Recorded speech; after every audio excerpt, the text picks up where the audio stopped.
ఈనాటి ధ్యానం కొరకు మార్కు సువార్త 5వ అధ్యాయం మొదటి నుండి కొన్ని వచనాలు. నేను ఒక వచనం, మీరు ఒక వచనం చదువుకుందాం. వారు సముద్రమునకు అద్దరినున్న గెరాసేనుల దేశమునకు వచ్చింది.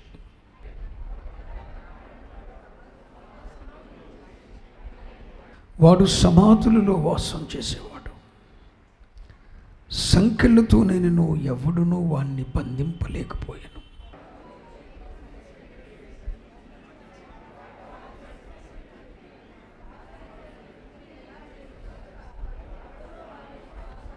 వాడు ఎల్లప్పుడూ రాత్రింబగళ్ళు సమాధుల్లోనూ కొండల్లోనూ కేకలు వేయసు తను తాను రాళ్లతో గాయపరుచుకొనొచ్చు ఉండెను.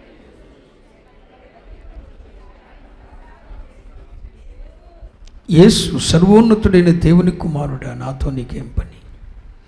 నన్ను బాధపరుచుకోమని దేవుని పేరిట నీకు ఆనపెడుచున్నానని బిగ్గరగా కేకలు వేశాను.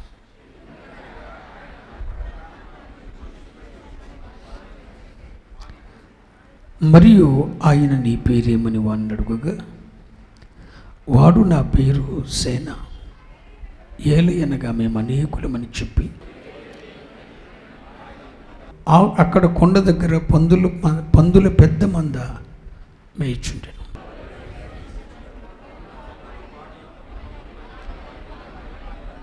యేసు వాటికి సెలవీయగా ఆ అపవిత్రాత్మలు వాణ్ణి విడిచి పందుల్లో ప్రవేశించెను. ప్రవేశింపగా ఇంచుమించు 2000 సంఖ్య గల మంద ఆ ప్రాంతముల నుండి సముద్రపు ధరిని వడిగా పరిగెత్తుకొని పోయి సముద్రంలో పడి ఊపిరి తిరగక చచ్చెను.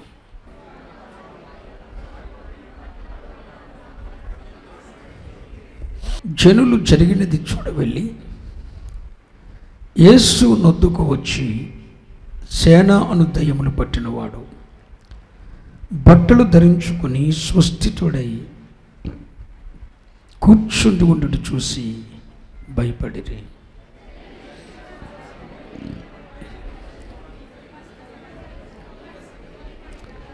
తమ ప్రాంతములు విడిచిపోమ్మని వారు ఆయనను బతిమాలుకున్నది. చాలు. ప్రభువైన యేసుక్రీస్తు వారు శరీరధారిగా భూమి మీద జీవించిన రోజుల్లో ఒక రోజున సముద్రాన్ని దాటి పెద్ద తుఫానును ఎదుర్కొని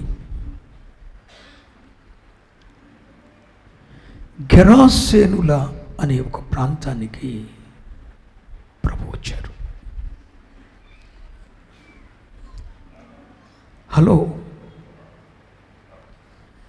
ప్రభువు గెరాసేనుల ప్రాంతానికి రావటానికి ఒక సముద్రాన్ని దాటి పెద్ద తుఫానును ఎదుర్కొని దాన్ని నిమ్మలపరిచి ఆయన గెరాసేనుల ప్రాంతానికి వచ్చారు.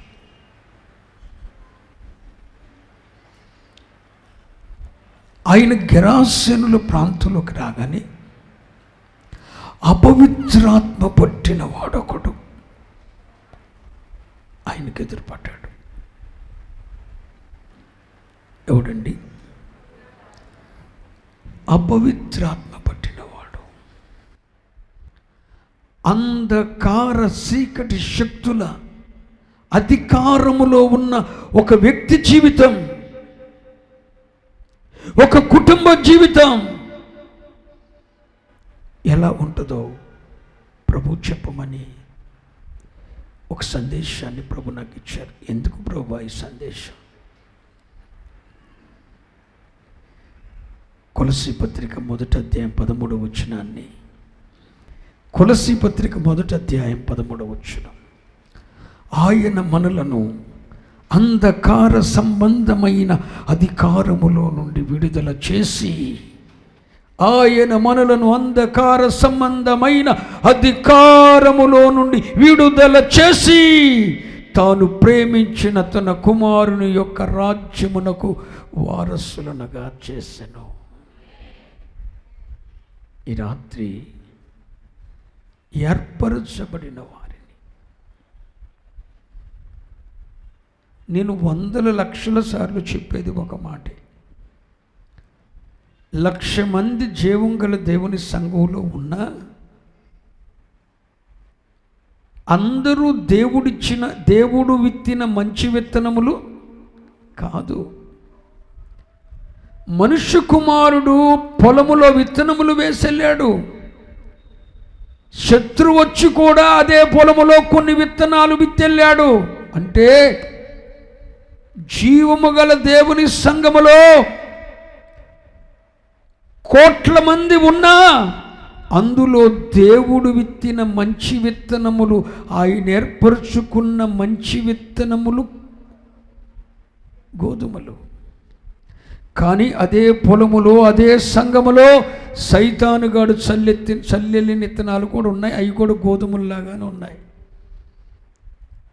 అవి కూడా తెల్లబట్టలే కట్టుకుంటాయి, అవి కూడా బైబిల్లే పట్టుకుంటాయి, అవి కూడా దేవుని సన్నిధిలోనే ఉంటాయి. ఒకే పొలములో 2 విత్తనాలు.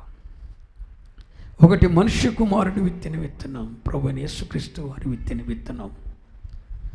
ఆ విత్తనం ఎవరో కాదు, ఏర్పరచబడిన వారు, నిత్యత్వానికి యోగ్యులని ఎంచబడిన వారు, పరలోక రాజ్య వారసులుగా జగదు ఉత్పత్తి వేయక మునిపే ఒక ప్రణాళిక దేవుడు కలిగి ఉన్నాడు. ఆ ప్రణాళికలో ఎవరున్నారో వారిని దేవుడే అన్య జనాంగములో నుండి చీకటిలోని తీసుకొని వచ్చి మనుష్య కుమారుడే తన సంఘములో నాటి వెళ్ళిపోయాడు, విత్తి వెళ్ళిపోయాడు. కొన్ని ఏం చేశాడు?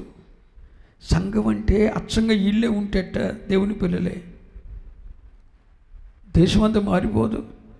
సైతానుగాడు ఏం చేశాడంటే అచ్చంగా గోధుమల్లాగా ఉండే విత్తనాలను తీసుకొచ్చి కల్తీ గోధుమలను చల్లి వెళ్ళిపోయాడు.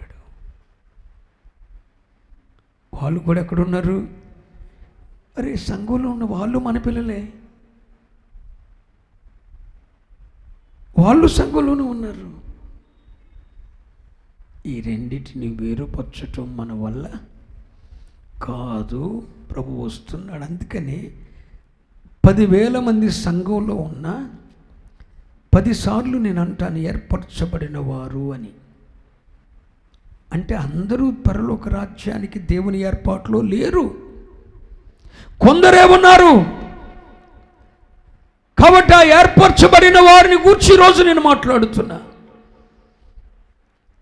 ఈరోజు కాదు, ఇప్పుడు ఉపదేశం ఇచ్చిన వారి కొరకే. కాకపోతే ఏంటంటే గోధుమలో సైతాన్ ఇత్తిన వాళ్ళు ఉన్నారు, సంఘంలో పరిశుద్ధాత్ముడు ఇత్తిన వాళ్ళు ఉన్నారు. కానీ వాళ్ళు నీళ్ళు తాగుతారు, వీళ్ళు నీళ్ళు తాగుతారు. వాళ్ళు ఆత్మకార్యాలు చూస్తారు, వీళ్ళు ఆత్మకార్యాలు చూస్తారు. వాళ్ళు స్వస్థత పొందుతారు, వీళ్ళు స్వస్థత పొందుతారు. వాళ్ళకు అద్భుతాలు జరుగుతాయి, వీళ్ళకి అద్భుతాలు జరుగుతాయి. కానీ టైం వచ్చినప్పుడు దేవుడు వాటిని వేరు చేసేస్తాడు. ఇప్పుడు ఏరు చేస్తే మరి పక్కనున్న గోధుమ చెట్లు ఏర్లు పాడైపోతాయి కదా. అందుకే దేవుడు అప్పుడు దాకా వెయిట్ చేస్తాడు. ఈ రాత్రి ప్రభు నేను అడిగాను, ఏంటి ప్రభు అంటే, అంధకార సంబంధమైన అధికారములో ఉన్న నా పిల్లలను నేను విడిపిస్తాను, నా ఏర్పాట్లో ఉన్న వారిని విడిపిస్తాను. కొలస్సీ 1:13 ప్రకారం ఈరోజు వాగ్దానం వచ్చినంగా ఇచ్చి ఈ సందేశాన్ని నా ముందు తెచ్చాడు. ఇప్పుడు ఈ సందేశంలో ప్రభువైన యేసుక్రీస్తు వారు అంధకార సంబంధమైన చీకటి శక్తుల అపవిత్రాత్మ ఆధీనములో ఉన్న ఒక మనుష్యుని దేవుడు విడిపించటానికి సముద్రాన్ని దాటి పెద్ద తుఫానుని ఎదుర్కొని గెరాసేనుల ప్రాంతానికి రావాల్సి వచ్చింది. అంటే దీని అంతరార్థం ఏంటో తెలుసా? దేవుని ఏర్పాటులో ఉన్న ఒక వ్యక్తి, జగత్తు పునాది వేయబడక మునుపే ఆయన నిత్యత్వానికి అర్హుడని ఎంచబడిన ఒక వ్యక్తి, ఒక కుటుంబం అంధకార సంబంధమైన చీకటి శక్తుల ప్రభావంలో ఉంటే వారిని విడిపించటానికి దేవుడు ఎంత రిస్క్ అయినా తీసుకుంటాడని ప్రకటిస్తున్నా. ఆమేన్. సముద్రాన్ని దాటాడు. చదువుకొని ఇంటికి వెళ్ళిన తర్వాత గెరాసేనుల రాకమునుపు సముద్రాన్ని దాటి తుఫానుని ఎదుర్కొని అక్కడికి వచ్చాడు. అంటే దైవిక ఏర్పాట్లో ఉన్న ఒక వ్యక్తి కొరకు దేవుడు ఎంత రిస్క్ అయినా తీసుకుంటాడో. ఆ అంధకార సంబంధమైన అధికారములో, అపవిత్రాత్మ అధికారములో ఉన్న ఒక్క మనుషుని కొరకు ప్రభువు నిత్యత్వాన్ని విడిచిపెట్టలేదా? మహిమ సింహాసనాన్ని విడిచిపెట్టలేదా? దేవునితో సమానత్వం, సమాన మహిమ కలిగి దేవునితో సమానముగా ఉండుట విడిచిపెట్టకూడని భాగ్యమని ఎంచుకోకుండా ఆ నిత్యత్వ మహిమలను, కోటాను కోట్ల దేవదూతల స్తుతి అర్పణలను విడిచిపెట్టి దేవునితో సమానంగా ఉండటం పెద్ద విశేషమేం కాదని దాన్ని పక్కన పెట్టేసి ఈ అంధకార సంబంధమైన చీకటి శక్తుల ప్రభావంలో ఉన్న మనుషులను విడిపించటానికి ఏర్పాటులో ఉన్న వారిని తండ్రి రాజ్య నివాసులనుగా చేయటానికి, ఈ రాజ్యం తండ్రి రాజ్య నివాసులనుగా చేయటానికి నిత్యత్వాన్ని విడిచిపెట్టిన దేవుడు, మహామహిమలనే వద్దనుకున్నవాడు, తండ్రితో సమానంగా ఉండటం పెద్ద విశేషమేం కాదని ఫీల్ అయిన వాడు, ఏర్పాట్లో ఉన్న ఒక మనిషి అంధకార సంబంధమైన చీకటి శక్తుల ప్రభావంలో ఉంటే వాడి కోసం సముద్రాన్నైనా దాటుతాడు, తుఫానునైనా ఎదుర్కొని ఎదిరీది వస్తాడు. నేను ఆరాధిస్తున్న దేవుడు అంతటి ప్రేమ గలవాడు.